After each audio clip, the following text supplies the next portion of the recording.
A independência do Brasil, então, seria possibilitada pela crise do antigo sistema colonial, mais especificamente a dissolução das tradicionais relações entre Portugal e Brasil. Para isso, Novaes, então, vê naqueles movimentos de contestação, os motins e sedições que nós analisamos, sobre o qual a gente discorreu na aula passada, esses movimentos não seriam a preparação imediata da independência, mas seriam movimentos a denunciarem na esfera política e no plano das consciências sociais o esgotamento das tradicionais formas de relacionamento entre Portugal e Brasil. Mas quando, afinal de contas, acaba, então, o antigo sistema colonial, em termos de Portugal e Brasil, é com a transferência da corte para o Brasil. Não à toa, a periodização do livro dele, aquela indicada entre parênteses, parte do título, né, tem como baliza final 1808. O que acontece em 1808, segundo Novaes? A colônia deixa de ser colônia. Extingue-se de vez a relação colônia-metrópole pela impossibilidade da sua manutenção. Se a corte vem para o Brasil se torna, então, sede do poder imperial, obviamente o Brasil não é mais uma colônia. Isso não traz de imediato, né, a oficialização da separação entre Portugal e Brasil, mas cria as condições posteriores, imediatamente posteriores, para que isso se realize. Em uma outra ocasião, né, Fernando Novaes escreveu um livro junto com Carlos Guilherme Mota chamado A Independência Política do Brasil, 1987, se a minha memória não está me enganando. E aí eles procuram, então, desenvolver, né, uma caracterização do processo de independência como possibilidade aberta pela resolução da crise do antigo sistema colonial. Essa interpretação, ela foi, desde o seu nascedouro, alvo de muitas críticas. Porque nem sempre, aliás, raramente, as incisivas críticas que foram feitas, algumas de modo muito acertado, né, ao modelo do antigo sistema colonial proposto por Novaes, dificilmente essas críticas foram capazes de criticar aquilo que é o principal da obra dele, ou pelo menos o ponto de partida da obra dele, não cronologicamente, mas sim na consecução do pensamento do autor, que é a crise do antigo sistema colonial. É interessante perceber, então, como as críticas feitas à crise do antigo sistema colonial, em geral, não são críticas feitas ao antigo sistema colonial, e vice-versa. Agora, como criticar uma coisa sem, então, seguir com as implicações dessa crítica para a outra coisa, né? O pensamento aí é um. Se o autor pretendeu explicar, né, as duas coisas, as críticas devem levar em conta, repito, as implicações de si mesmas dessas críticas, né, para outros aspectos dessa arquitetura de pensamento, porque é um pensamento coeso e coerente.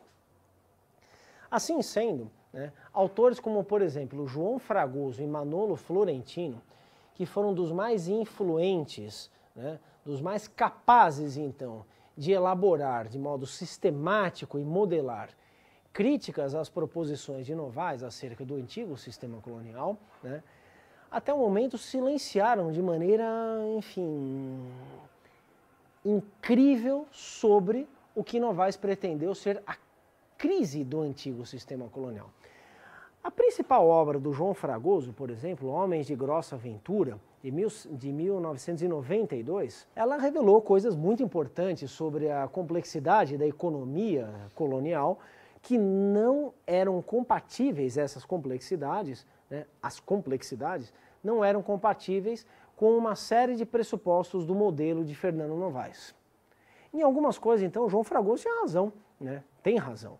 Ou seja, há uma acumulação de capitais na própria colônia numa escala nada desprezível, há atividades comerciais que são lucrativas e que não envolvem diretamente, né, a lucratividade metropolitana, que não são controladas diretamente pela metrópole, algumas nem indiretamente. Ou seja, há toda uma realidade de acúmulo de capitais na própria colônia que precisa ser levada em conta para a história dessa colonização. Perfeito, isso foi sem dúvida nenhuma uma contribuição historiográfica muito importante, muito influente. No entanto, na obra do Fragoso, que vai na sua periodização até as primeiras décadas do século XIX, né, a independência do Brasil não existe. Né? Os grandes movimentos na esfera da política, na esfera dos projetos políticos, eles são desprezados na obra do Fragoso. São indicativos econômicos, são realidades econômicas, eventualmente sociais, num sentido mais restrito, as consideradas pelo Fragoso. Mas nós não temos nada ali de inovador e de consistente sobre a vinda da corte e o processo de independência. No livro de 1993, de João Fragoso, com Manolo Florentino, também um livro muito importante, inteligente, muito influente, chamado O Arcaísmo como Projeto, os dois autores, então, construíram um modelo de interpretação da realidade colonial que eles pretenderam alternativo ao modelo, para eles, dominante do antigo sistema colonial elaborado por Fernando Novaes, seguindo uma tradição de Celso Furtado, de Caio Prado. Né? O arcaísmo como projeto pretende, então, ser uma substituição necessária como um modelo complexo de explicação da realidade colonial ao modelo de Novaes, de Furtado e de Caio Prado. Né? A base desse modelo, então, é a presunção de que a realidade colonial ela tem uma determinação econômica muito menor do que pretendeu o modelo supostamente hegemônico e dominante, né? Porque, afinal de contas, constatou-se que esse acúmulo de capitais era advindo de uma série de atividades que não envolviam direta, algumas sequer indiretamente, a metrópole, repito, lucratividade essa que era reinvestida em atividades não numa lógica capitalista, isto é, de busca por um maior lucro, mas sim na busca pelo prestígio social. Então, um traficante de escravos que lucra horrores, então, com o comércio de escravos, e que não vai comprar um navio melhor, não vai, capitalizar o comércio de escravos, que não vai sofisticar o tráfico, não vai reinvestir naquilo para ter uma lucratividade maior. Não vai buscar ser, um monopolista do comércio de escravos. Não. Ele vai comprar, por exemplo, terras. Por quê? Porque ter terras permite, então, uma posição social reconhecida como distintiva. Né? Daí, então, um modelo arcaico, não capitalista, que pretenderam caracterizar João Fragoso e Manolo Florentino. Bem, e como entra, então, o arcaísmo, então, nessas convulsões profundas que chegaram ao Império Português a partir de 1808, o que isso tem a ver com a independência do Brasil? A tendência, então, é um desprezo dessas realidades políticas, não porque haja uma caracterização das mesmas como irrelevantes, mas sim porque parte da ignorância em relação a essa conjuntura específica inaugurada em 1808 e que tende, então, a fazer desaparecer, repito, algo de muito importante que está acontecendo no começo do século XIX. Está aí, então, um exemplo, talvez os melhores exemplos, de como as críticas ao antigo sistema colonial, né, não se converteram em críticas à crise do antigo sistema colonial. Na outra ponta, algumas críticas importantes, né, sobre a crise não bateram diretamente, não implicaram uma discussão do que seria, então, algo alternativo a esse antigo sistema colonial. Tomemos, por exemplo, o caso de um importante historiador português chamado Valentim Alexandre, que escreveu uma obra aí publicada em 1993 chamada Os Sentidos do Império, onde há uma série de críticas muito duras e muito incisivas à ideia de crise do antigo sistema colonial. Dentre outras coisas, mostra lá o Valentim Alexandre, né, que o Fernando Novaes se equivocou nessa pretensão de que o comércio português estaria sendo dominado pelo comércio colonial, né? Na verdade não o comércio colonial, mas sim a economia do Brasil, né?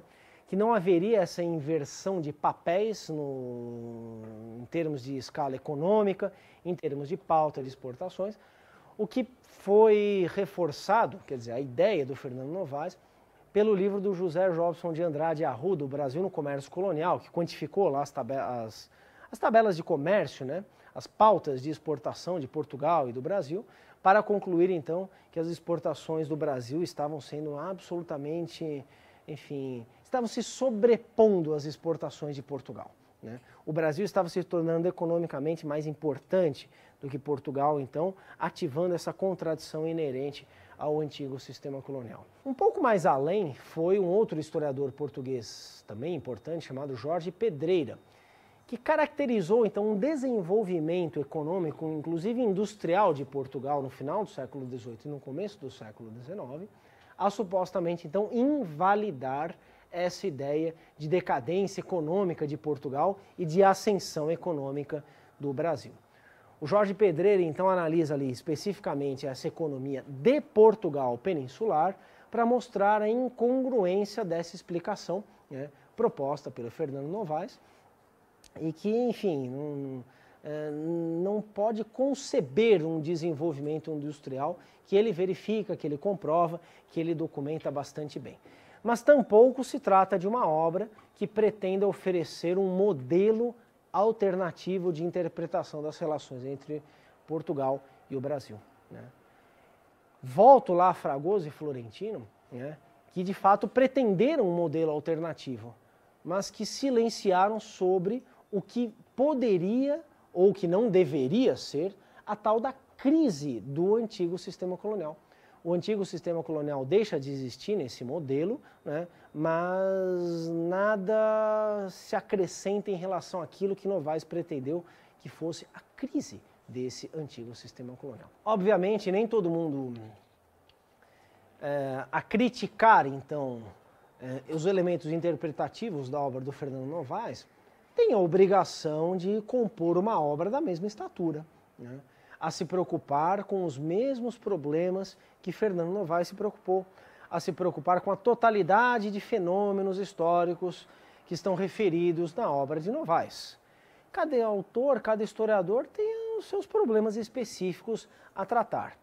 De todo modo, eu considero relevante essa discrepância, né, entre as críticas ao modelo e à crise, que também é um modelo, né? É importante a gente ter em mente isso. Porque, afinal de contas, será que, de fato, nos momentos críticos de dissolução de determinadas estruturas, que nós podemos compreendê-las melhor? Isso me parece bastante razoável. Isso foi estabelecido, por exemplo, por Caio Prado Júnior já em 1942, dizendo, é no final da colonização que a gente entende melhor o que foi a colonização. Porque é o esgarçamento das suas bases constitutivas que se revela nesse momento crítico. A crise para Novaes, então, seria um momento de redefinições. Mas essas redefinições têm como ponto de partida a superação da colônia em relação à metrópole. A colônia está começando a superar a metrópole. Na obra do Eastman Jackson, a ideia de crise ela foi bastante complexificada e chegou a algumas elaborações bastante interessantes. Diz o Eastman, dentre outras coisas, que a crise, ok, ela não é necessariamente uma crise de declínio, mas é uma crise de eclosão de possibilidades. Uma crise seria então um momento criativo, seria um momento de redefinições, seria um momento no qual percebe-se um esgotamento de formas tradicionais de existência cotidiana. A crise não apareceria aos homens e mulheres da época, diz o Eastman, como uma crise estrutural, mas sim se revelaria por meio de mudanças no cotidiano das pessoas, por meio de mudanças de ritos, por meio de mudanças de costumes, por meio de um conjunto articulado de inovações que se reportam, então, a uma conjuntura geral de modificações. É uma definição menos estática de crise, é uma definição menos teleológica de crise do que a de Fernando Novaes, mas é uma definição a partir do próprio modelo de Fernando Novaes, do qual o Eastman sempre foi bastante tributário. Por que eu estou dizendo isso? Aí eu, enfim, me posiciono como um historiador, não apenas em termos da crítica às críticas, que eu esbocei aqui rapidamente, mas em termos de algumas constatações que, enfim, o próprio ofício do historiador me coloca, né? Ora, não há no plano das consciências, no final do século XVIII, no começo do século XIX, não há no plano das consciências coletivas, das consciências sociais, né, uma noção clara, nenhuma noção clara, de colônia contra metrópole. Nisso, vários críticos de Fernando Novaes têm razão. Porque isso está inclusive lá nos desenvolvimentos que Carlos Guilherme Mota deu junto com Novaes para o tema da independência do Brasil. A independência do Brasil, nessa obra, Novaes e Mota, é um movimento anticolonial. É um movimento embasado numa consciência do que é a colônia, da condição colonial e, portanto, a elaboração de um descontentamento em relação a essa condição colonial, que implica numa incompatibilidade entre Brasil e Portugal. Isso não é documentalmente sustentável. As consciências coletivas da época, muitas vezes, elas são majoritariamente de adesão à unidade do Império. Busca-se a manutenção das relações entre Portugal e Brasil, com algumas modificações, muito mais do que a liquidação das mesmas com base numa incompatibilidade. A gente procura, então, na documentação e não encontra uma consciência colonial, que seria uma protoconsciência nacional brasileira, né? Que foi o que muitos autores afirmaram tratar-se movimentos políticos a partir da Inconfidência Mineira, né? Isso não ocorre. O que ocorre? Uma complexificação da conjuntura que permite a eclosão de diversos projetos futuros. Projetos de resolução de uma crise que, sem dúvida nenhuma, se constata. Quer dizer, é uma crise como uma pluralidade de possibilidades de relação de futuro, né? Essa pluralidade de possibilidades, então, cria alternativas impensáveis até então. Inova o panorama político, né? Não se trata, portanto, de uma crise de fundamento apenas econômico, talvez nem preponderantemente de fundamentos econômicos, mas talvez de fundamentos políticos, e que encontra, então, em acontecimentos externos ao Império Português, né, o seu combustível definitivo. Porque, afinal de contas, se Napoleão não tivesse invadido Portugal em 1807, a corte não teria vindo para o Brasil. E se a corte não tivesse vindo para o Brasil, a independência não teria ocorrido do jeito que ocorreu. Poderia ocorrer de outra maneira? Sim. Aí vira exercício de futurologia histórica, né? O que poderia ter no passado ocorrido em termos de futuro, que continuaria a ser passado para nós. É uma especulação inútil, né? O que nos interessa é constatar, então, que do modo como as coisas se procederam, né, alguns dos combustíveis fundamentais para a realização da história não estavam no plano de contradições internas ao sistema. Se nós admitirmos a existência e o ativamento dessas contradições internas, né, nós teremos que explicar, então, por que foi a partir de 1808 que uma série de coisas que não ocorriam antes começaram a ocorrer. Ou seja, depois da resolução imediata da crise do antigo sistema colonial. Sem dúvida nenhuma, como aliás no próprio modelo de dissolução do sistema capitalista, que um dia pode se realizar, mas enquanto não se realizar, continua sendo exercício de futurologia para nós, há uma dose, digo, no próprio pensamento do Marx, de teleologia. Ou seja, pretende-se que a história caminhe para um determinado lugar. O Novaes herdou isso do Marx. E sem dúvida nenhuma que isso é criticável, precisa ser criticado, né? A história tem um ponto de chegada. O sistema colonial tem um ponto de chegada, que é a sua crise e a sua dissolução, né? Sim. Mas a história realmente caminha em uma determinada direção? Certamente na direção apontada pelos homens e mulheres que fazem a história, né? São todas, né? A história ela é criação humana, né? Não há um destino necessário da história para a história da humanidade. Pelo menos não em termos limitados temporalmente. Os cientistas podem dizer, não, mas a gente sabe que daqui a não sei quantos milhões de anos a Terra vai deixar de existir. Pronto, está aí o destino da humanidade. Tudo bem, é só uma questão astronômica, né? Sim, porque todos os astros deixam de existir. Sim, mas a gente não sabe exatamente se vai acontecer isso. A gente não tem como afirmar cabalmente que o ponto de chegada de um processo histórico será determinado, ponto. Né? E claro que isso está presente no Marx e claro que isso está no Novaes. De todo modo, a negação, então, de que algo profundo, de que algo substantivo esteja ocorrendo entre o final do século XVIII e o começo do século XIX, que envolve Brasil e Portugal num contexto mais amplo, né, beira a tremenda ingenuidade. Né? Se as contradições não estão ali atuando, como então explicar esses movimentos políticos? Uma saída é explicá-los isoladamente, tentar explicá-los isoladamente. Mas hoje em dia a pesquisa histórica caminha para a profunda integração entre esses movimentos.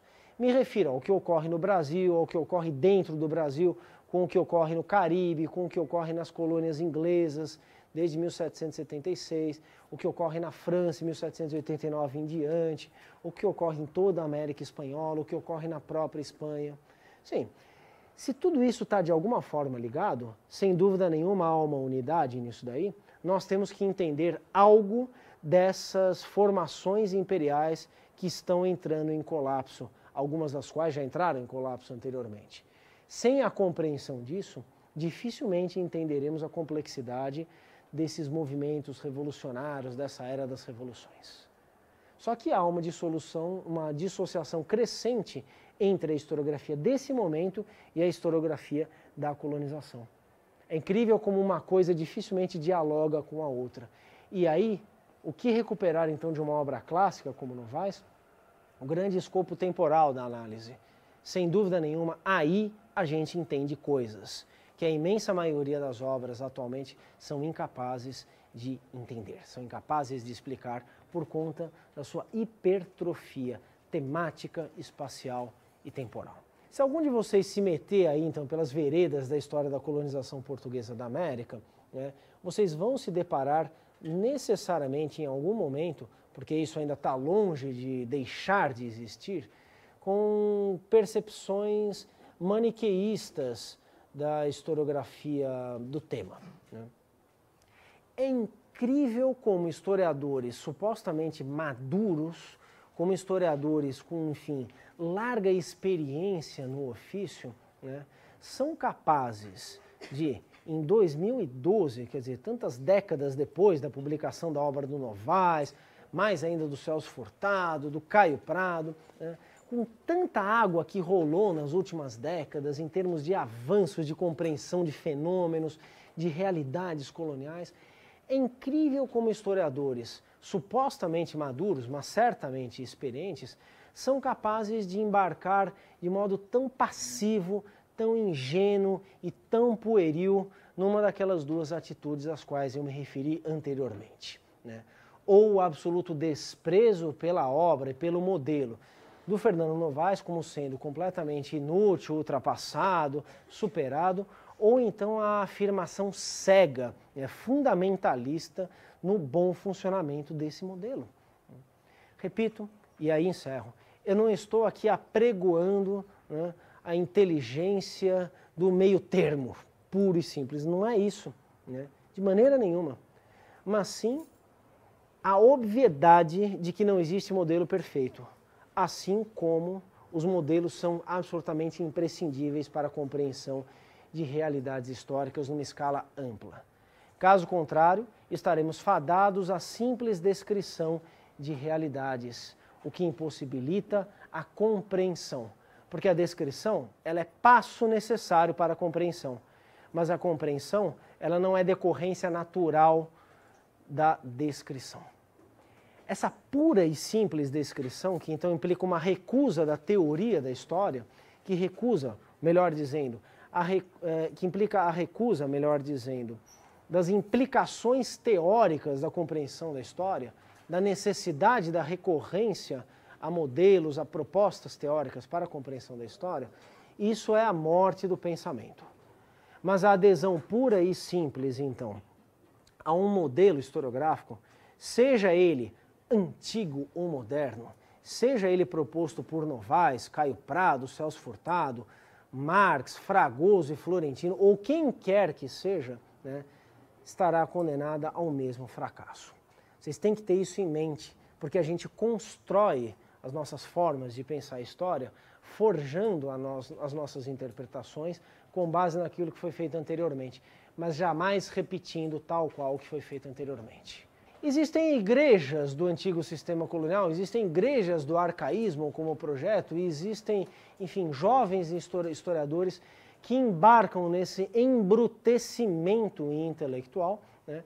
E tem alguns até mais, enfim, grotescos ainda, que pretendem que exista uma escola paulista da história colonial, né, encampada por Fernando Novaes, rivalizada com uma história colonialista do Rio de Janeiro, ou carioca, ou fluminense.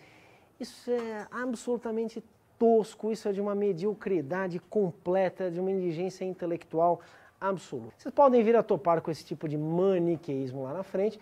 Talvez vocês se lembrem, então, desta pequena aulinha que estamos tendo aqui, que talvez tenha dito alguma coisa de útil para vocês. Tá bom.